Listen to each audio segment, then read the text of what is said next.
Hey, it's Vance, your fiscal ranger, and we're going to talk a little bit about zoning issues, and I've got an example for you. So if you're living in a rural area in Lake County, and maybe you're on a 1 acre lot or you're a 5 acre lot, and I'm going to explain to you what's going on all over the county, and this is from Claremont. So that you can see what's going on, and the roller coaster of progress may roll over you. So just watch. Alright, so we're going to look at an example from the city of Claremont. They have a developer who is requesting that, I got my official pointer here, this outline in yellow, that's 24 acres. That's on Johns Lake Road in Claremont. And you can see that it's all one owner farm. The documentation explained that it was for growing citrus, and now not a lot. And the owner apparently selling out to a developer who is requesting that the city rezone it. Now some of this area, and I'm going to scroll the screen here through the magic of Windows 10. There's the same area, but it shows that a lot of it is zoned as Lake County Urban Low. In other words, if we were to go back there, and I'll go back there in a minute, you'll see that a lot of them are like predominantly 5 acre lots. Okay, so if we zoom in, like those three areas right there, I'm estimating that they're all about 5 acres each. Not quite sure, but believe so without going to the experts and asking some questions. So if you see, some of them have been split, like that one. Looks like it was 5 acres, and then they took and spun out 2 of them for about 1 acre each, and then they got a 3 acre section left. And so the county pretty much had, in the rural areas, they had zoning that could be maybe 5 acre lots, 1 house per 5 acres, and then maybe they had some that were 2 or 3 acres and 1 house per acre. I'm not certain about all the rules, but you can see these are good examples. And this is county land that's being annexed in chunk by chunk by the city of Claremont. And when they annex in, it's because the developer wants to build something like that. Or this is Kings Ridge, the retirement community down here. And look at that, how packed those units are. If you were to look at, this is the width here of, I'm estimating 1 acre, and if you go down there and look, then that has about what, 6, maybe 7 units per acre. Now they also have a golf course in there and everything else, so the average unit per acre may be higher, maybe 4 or 6, but because they're offsetting with all this vacant land. Now some developments do that. But then you look at like this one here, there's hardly any open land. It appears that maybe there's something there, and it appears there's something there, and it could be just to store RVs. But that's pretty packed. Here's one here that you can see it's all packed in, and there's not like a park or anything. Some planning areas on big developments, they'll mandate that a certain percent be open land, but these surely aren't it. And there's another one. See, it's just stacked, and well, it's not stacked because it's single story units, but you can see how packed they are. Alright, so this one here, the text says it's 24, a little over 24 acres. And as you can see, the surrounding neighbors, they're on approximately 5 acre lots, or maybe the 5 acres is divided in half, and so it's 2.5 acres approximately. I could be off, maybe these are 4 acre lots, I don't know. But the example still is the same. So we have 24 acres there. They are changing this from 3 units per acre, which is considered city low density, to a city medium density, which allows up to 8 units per acre. The developer says they want to put 96 units in there, and that equals 4 units per acre, and they probably aren't going to have any open land. Now let's look at this and say you're living in a Lake County rural area. You're on a 5-acre lot. You've got your dream home there, and you bought, and you think you're safe. So, like these people here, they thought they were among all 5-acre lots. But now look, they're going to put a 96 unit, 4 unit per acre development in there, which is going to be about, I'm estimating it looks like about that, because if you look at 4 of these, they are about what appears to be a 1 acre coverage.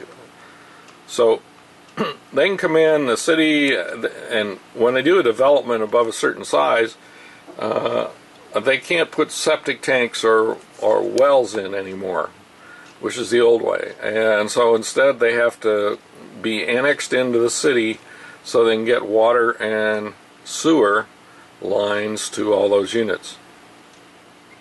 Now, the question is that most cities, what they do is the developer says he just wants the water and sewer. That's why he asks for annexation. But I've been told that a city doesn't have to annex them in, but that means if they annex them in, they convert from county to city, and the city gets the taxes. And so if they say it's mandatory, the developer goes ahead and does it, but they don't have to annex them in. They could leave it rural. They could get the water and sewer, and they could put a low-density property in here. But usually they require that the developer has to pay the cost of running the pipelines in for the sewer and water. And that's expensive, and that's what drives having a higher density, is they have to sell more units at a higher price to recapture the cost of connecting to or running lines to these. Now there's some areas in Tavares where they're maybe a mile outside of Tavares, but they want to be annexed in because the county won't let them develop high density areas like that without being connected to the city sewer and water. And so as a consequence, developers facing $1 million or more to pay to run lines like down a street like this one. Now lines may already be there. I'm thinking they might be there because this place is here. They probably already at some point put the lines in. So all this unit has to do is connect to the lines that are right there, I'm guessing. And we're just talking conceptual issues here. So if you're in a rural area that is Lake County, this is what can happen is a developer could come in, and like here, that looks like it's about 3 5-unit, 5-acre lots that were combined. Could have been originally one owner, or it could have been that they hired a realtor that goes in and he makes offers to people until he can find and buy up enough land to build a larger development like this. And so that's what's driving this, quote, progress. So there's some issues here. One is, if you are living in a rural area like this and you all of a sudden see orange signs on any property along here near you, you read the details and you go online to the city website and you look at the details to see what they plan on doing, because they bumped up the density here. It was 3 units per acre, and now they're going, it can be up to 8 units per acre. The developers said that he's going to do 96 units per acre or 4 units per acre, but he's allowed to go to 8. So after he gets all the approvals, he could sell this land to someone else. They come back in and they want to put in 8 units per acre. And that's what's driving a lot of this angst among people that are living in rural Lake County. is development issues like this. So now here's another thing is they're next to Windy Lost Lake Elementary School. Now you notice here there's some sort of a lake or retention pond down here, and it looks like this may be one owner land down here. Not quite sure what that is, but these guys here, what if they have open access to get on that land? The kids want to cut through and go to the school there. All these things come up, and that's why neighbors also need to go, is that maybe you own this land here. Hopefully the city did notify you, because they're supposed to notify people that are on adjacent land to the proposed development. And that's one of the problems, is they may notify just the people that are right next to it, like maybe 3 houses there, and the ones on the borders of this unit, but they don't tell the others. And then those people find out at the last minute. They show up at the meeting and they're angry because they're concerned about traffic on the road. They're concerned about other things. If I was an owner of this land here or down there, or even in Kings Ridge, I'd want to make sure that built into the approval was a condition. And that's something that the neighbors can negotiate for or demand, is that there be conditions that are added to the development plans that are approved by the city to set in some conditions, like, one, put a wall all the way around it so that this isn't open and people from that area are going into the golf course there. There may be a wall there already, I don't know. That they can't create a cut through here so that the kids can sneak through the back way into the Lost Lake Elementary School. Another issue comes up is that developments around them could be all 55 plus communities, and the new one is not, which means there are going to be a lot of kids, maybe more traffic, and I've seen arguments about that. So there are a lot of issues related to when somebody near you is going through a rezoning application. And the terms are very confusing. There's all sorts of different terms that the planners understand, the developers understand, but even after trying to focus on planning and zoning for 3 years, I still don't understand all the different terms and the implications. But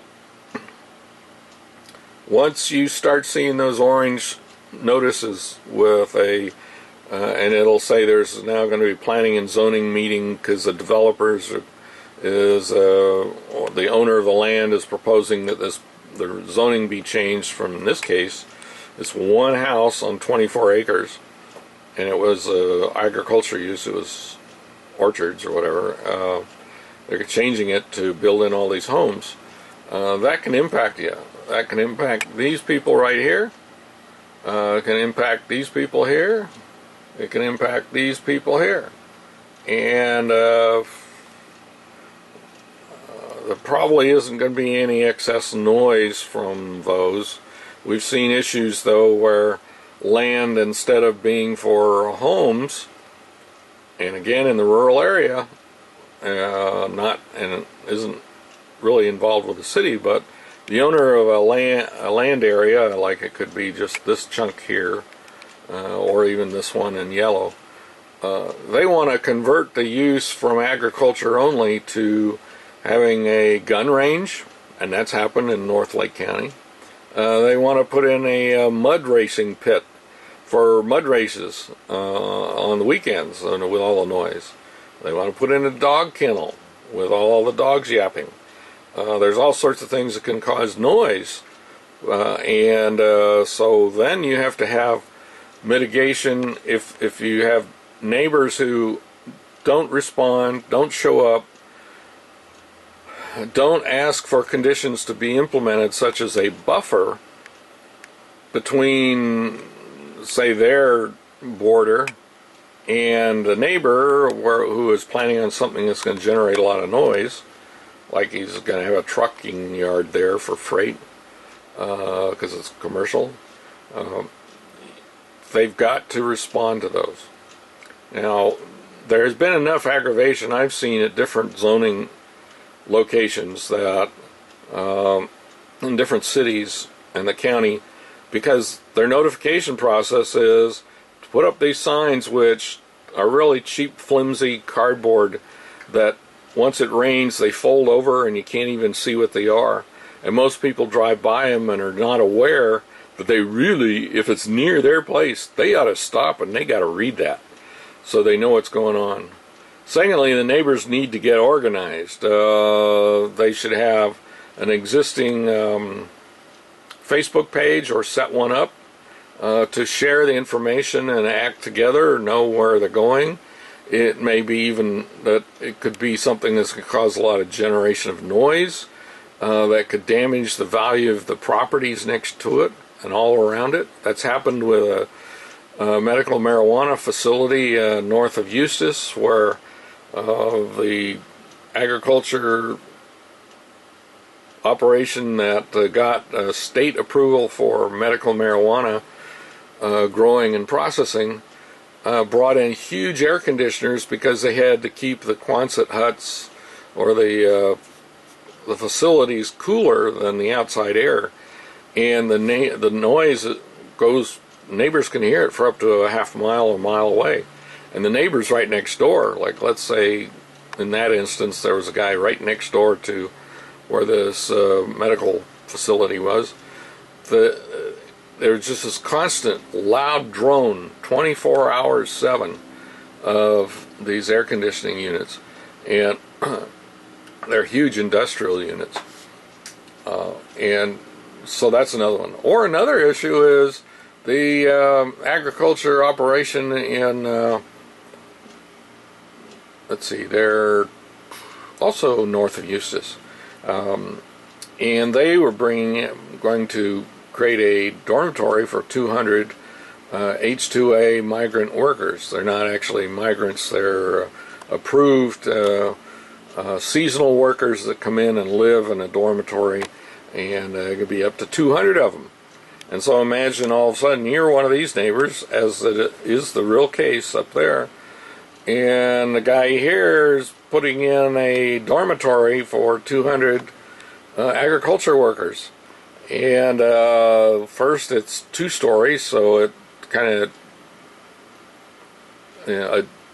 it impacts your view of certain things, like maybe you're used to looking out and seeing trees and so forth, and all of a sudden now you're going to have this barn-like structure that's a dormitory. You could have 200 of these guys on their free time out there playing soccer and yelling and making noise. You could have them right across your fence and you've got kids and you're worried about that. And that's a real case that's going on right now. This is June 9th, 2019. So, and then another thing is that maybe this road here, Johns Lake Road, is already overcrowded, and the city annexes property on both sides. Now that isn't city because that's a county school, but they start collecting taxes. The county then is not getting land tax or agriculture tax. They don't want to fix the roads or make them wider or put in turn lanes and other things, and the city doesn't want to do it either, and so the traffic is going to be worse.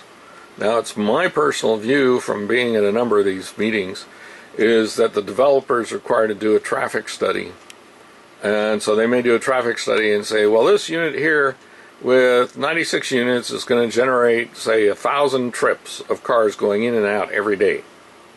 Whatever they have algorithms, they have formulas for it.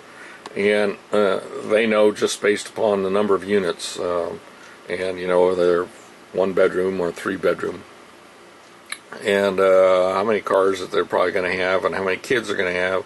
And the same thing for schools. The schools will calculate whether they're going to have room for all the kids that are going to be added through a development like this. And so you're worried about your kids are about ready to go to this school over here, and it's at capacity. So what's going to happen then? And then the traffic plans will it hold the roads? What I've seen is a traffic engineer comes in, he says, we did a study and we said there isn't any problem. It adds 1,000 trips on a road like this one, which is like a collector road, Johns Lake Road, pretty big road. But I don't know because I don't live down in Claremont, but I'm thinking it's just one lane each way. I don't know if maybe it's 2 lanes each way. But the traffic engineer will say there's no problem. But yet it came up at one city council meeting at Tavares. One of the city councilors asked, he says, does that measure the impact on how much traffic is delayed at intersections, like with a traffic light or getting in and out? Because with all those extra trips, maybe then there's a traffic light down on that end, or there's one down here, and does that mean, like is happening, true case, Dead River Road in Tavares, people are waiting 3 to 5 traffic lights before they can get out of their entire area to get onto US Highway 19. And it's one of the only 2 exits that they have for the entire neighborhood. And it's that backed up because the city won't pay any money to fix the roads, to make them wider, to add turn lanes at the intersections, etc. And the county won't do anything either because they claim they don't have any money. Now, background on the county issue is that the county, that's called expanding the roads because of growth. So if you add growth, which is new neighborhoods like here and there, it's going to increase the number of trips, and so they have impact fees that they put on new construction, which would be when they built these here or when they build here, and they're going to build that, and the impact fee is based upon a study that's required by the state every 3 years that calculates what the new volume of traffic is going to be, and then how big the road should be, the traffic lights and everything else, and then the cost that they have to, the tax that they have to put on the new property, an impact fee for when you build it, to pay for expanding the existing infrastructure to meet the traffic needs of those areas. And what happens is builders get after the county commissioners, and I believe the same happens at the cities because they have impact fees too. But I see it at the county level because I've gone to their board meetings for years, is that they reduce the impact fee. That the professional calculation shows you got to have an impact fee of it's $2,000 per unit to be able to fund expanding the roads here and the traffic lights and turn signals and turnouts, and that includes having to buy right away, because if this is only 1 lane each way and now you need 2 lanes each way, you have to pay for that. And in my opinion, it's bad planning. They should have made roads all have enough right away that you don't have to go buy it from all these landowners. But so then they the county reduces the impact fees. Well, right now in South County, because they do have such a bigger demand from growth, that the folks down here did push the county to create districts for different levels of impact fees, and they pay a higher impact fee in South County so they can generate the money to build the roads to handle all the capacity. And that's because the cities want to grow and the developers are down here, and it's growing a lot faster than North Lake County. And then you have the Leesburg area. There are builders there and these are local builders, the smaller builders, not the national builders. And they don't want to pay the impact fee because they say, well, that increases the cost that we have to charge for a house. And so they lobby and they get that impact fee reduced. So what that does is it's like having a credit card that keeps putting off what the true required cost to develop the infrastructure to handle all the traffic of the development, and it doesn't get done. And then they pass the cost on to the point where then, at some point, then, oh, well, gee whiz, we don't have enough traffic signals, we don't have enough lanes on the roads. The public gets mad, they complain to the county board. They don't understand all this underlying stuff that's gone on. And so the county then uses it as an excuse to raise property taxes on everybody to pay for transportation costs. Okay, and that's the game that's going on. And so it's dangerous to buy property in Lake County without understanding that. Let's see, a couple other things, since I did mention taxes, is that people move here from the north or outside Lake County, and they move here and they don't understand the tax structure. They don't understand that Florida is a no income tax state. So to get things like money to build schools and everything else, they have to come up with other types of taxes. The taxes are still there, it's just not income tax. And so they have to have like higher property taxes. They have to have impact fees. They have to have a higher sales taxes. There could be special assessment taxes. A lot of different gimmicks go on. And so what happens is, let's say somebody from Pennsylvania comes down here and this is their dream area. They want to be out there in their dream home and build it on a 5-acre lot and live out there. And maybe, especially these guys here that, see, they got all these trees here. Now those could be fruit trees, I don't know. But they want to be out there where it's nice and quiet and no pollution and so forth. And they build there, and then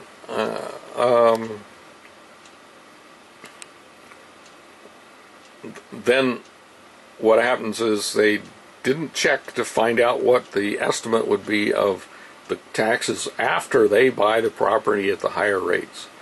And maybe they plan on building a house and they don't know that there's going to be impact fees. Although they've been reduced from what they should be, there are impact fees to pay for the schools. And that's a high one that no one gets out of. And other things. And then maybe they retire and they come here and they throw a lot of money and they pay cash to buy this place. And they know what their pension is and everything else, and they don't calculate what the costs are for the taxes on this property. And I've seen that up in the Villages area where people get, they buy into the Villages lifestyle, but they buy in the new areas that are growing into Lake County, which is in Fruitland Park and the Villages and Leesburg. And Lake County taxes, property taxes, and other taxes are higher than Sumter County, quite a bit. And these people get shocked because they get their bill. They didn't run any kind of calculation of what the sales tax would be. And the realtors, of course, never tell them how to do that. And so then they find that, like Lake County, we have a hospital tax in North Lake County, not down here in Claremont. They no longer have one. But North County, we have a hospital tax, and then we have the Lake County water tax that's a $500,000, and then we have hospital district taxes up in North Lake County, and so all these add to the tax burden, and then all of a sudden they find out that they're paying a lot more in taxes than they expected. I mean, I have a low-cost home, and I refinanced it and was able to get actually a 40-year loan, because by the 40th year I'm probably not going to be here. But my taxes, mostly on schools, so I'm not in a 55 plus community, and anyway schools still have the taxes in those areas. They eat up probably now not two-thirds, at least 15 to 20% of my total tax bill are school taxes. Actually, I shouldn't say of the tax bill. At least 15-20% of my total mortgage payment is from taxes. because the value of the property that I bought was spread out over 40 years. All right, so I think that's enough. It gives you a good idea of what's going on and reasons to be really careful if you buy in rural Lake County areas. And then along comes a city, any of the cities, they're all expanding, and they want the taxes. They want your taxes so they can build better things for downtown. I mean, that's my, that's kind of my view.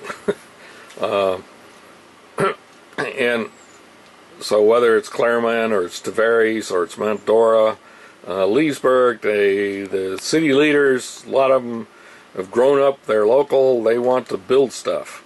They want to build new fancy docks, they want to do other things, and they're not retirees. So it's dangerous to be a retiree and to move to Lake County and think that your dream home on a 5-acre lot is going to stay that way. So there you go, that's the end of my little lesson. Courtesy of this great little image that was part of a planning and zoning package for a Claremont proposal. Alright, I'm going to add something to this discussion. I mostly talked about people that are in the risks of buying, county urban land, rural land, but let's look at the other way, is that to protect yourself from encroachment and all of a sudden a 4-story apartment building going in next door to you, which is a proposal that's in existence in Tavares right now, is to buy in a place that is all one development and you're in the middle of it. In other words, you're not right on the border, because you could have a medical marijuana facility there with huge noisy machines. But instead get down in the middle somewhere in a development, and that kind of protects you, get in the middle of the development. And if you buy on the edge because you think, let's see, like this one here, and they're looking and saying, look at all that, we got this view of this greenery behind us. And then what happens is somebody comes in there and they build something else. Don't count on that being there, and it could be a 4-story apartment building. It could be 10 years from now, but then they're going to be looking in your backyard if you're on the edge. So that's the risk you take when you're on the edge. There's another example in Claremont where there's a lady that was in a development, let's see, all these are pretty high density, but let's say like this one here, and she was right on the side, and she was looking over some vacant land like here, like this situation. And then what happened is a charter school came in and was going to put a charter school with all the noisy kids on just a 5-acre lot, when the county usually plans on at least 20 acres to have room for soccer fields and all sorts of things. And so she got all involved. That's Danny Page, and now she's running a website monitoring Claremont's zoning issues, and it's called Inside Claremont or something like that. But that was another issue, is that she had it and had agriculture land next door, and then boom, all of a sudden somebody comes in. In that case, they made a proposal. It was approved by the Claremont City Council to put a charter school on land that was surrounded by residential.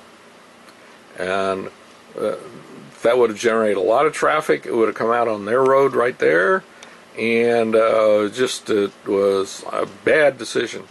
Well, they ended up raising enough cane, and Danny filed some legal paperwork and found that the city had ignored their own planning or zoning rules, and the court said they could not put a charter school in the lot next to her.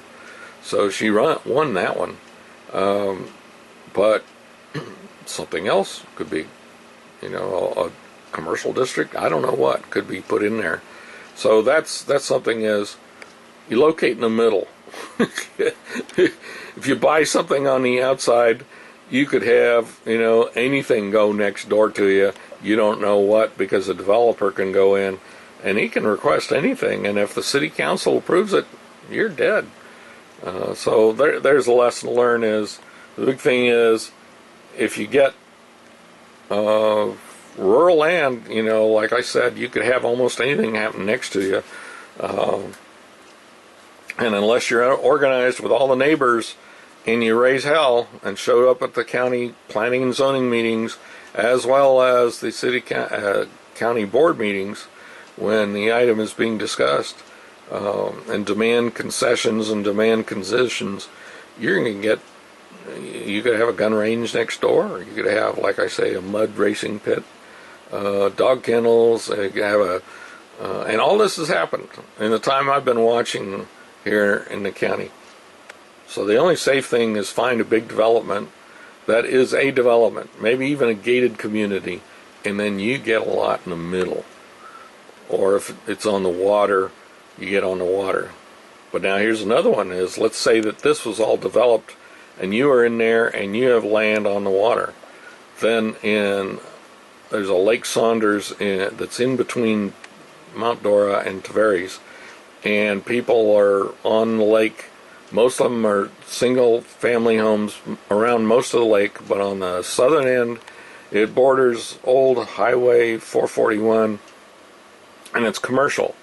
And so developers gone in, and because of the issue of getting sewer lines and water lines and the expense of doing that, he's proposed 4-story apartment buildings, 5 of them, on, it looks like it was about a 5-acre lot.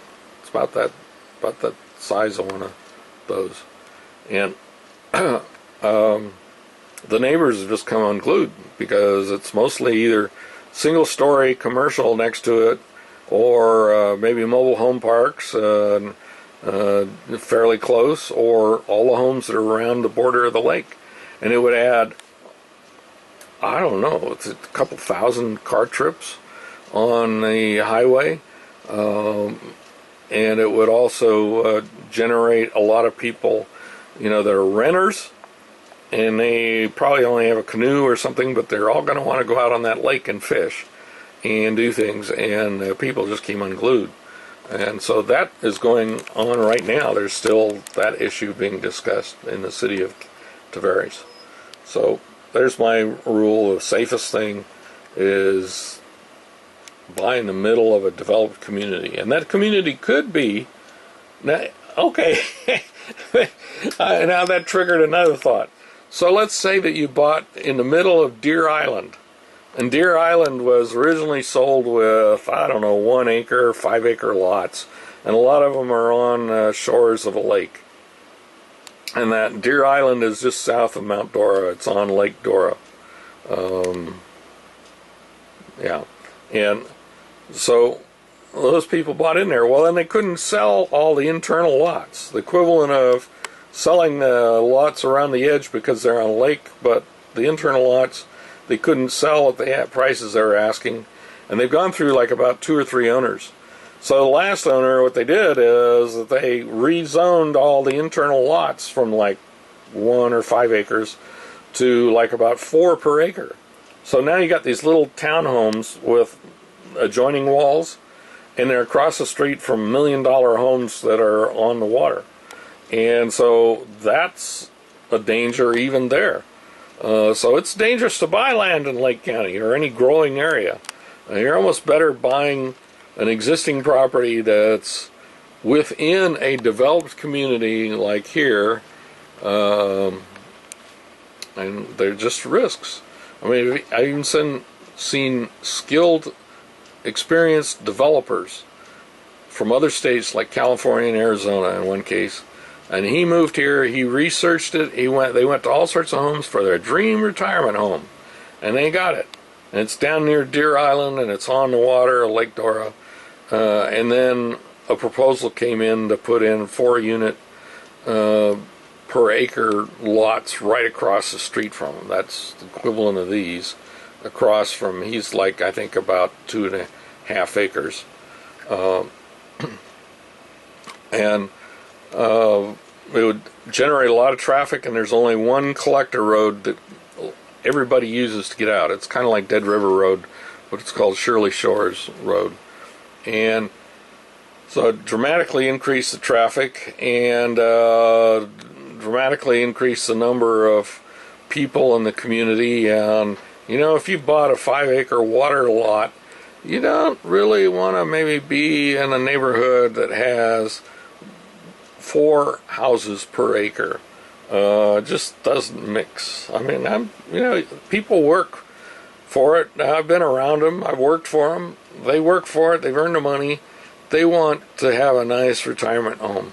And so that's another issue, is that something like could happen. So in this case, it was the land across the street from him and down around the road that he was on, putting in high density property.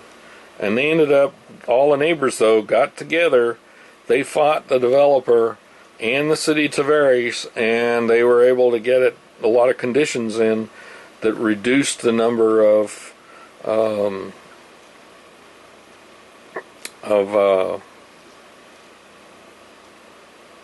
driveways on the road. Because one of the things that developer was doing is he had something equivalent to this, but then rather than have the one internal road in that everybody that lived in that community drove on and had one exit, instead he didn't want to go to the expense of putting that internal road in, so he put in driveways on each one of these lots in his plan going out to that main road. That would completely disrupt traffic and be a lot more dangerous. And that was one of the things that they were doing, and the city was going to let it happen. So that's why the neighbors have to get organized. You got to get organized. You should have something in beforehand, a neighborhood group on Facebook to get the word out. Because if you see one of those orange zoning change notices go up, you only have maybe 10 days to get organized before the first meeting. And the faster you get there and learn and just be prepared. And that's it.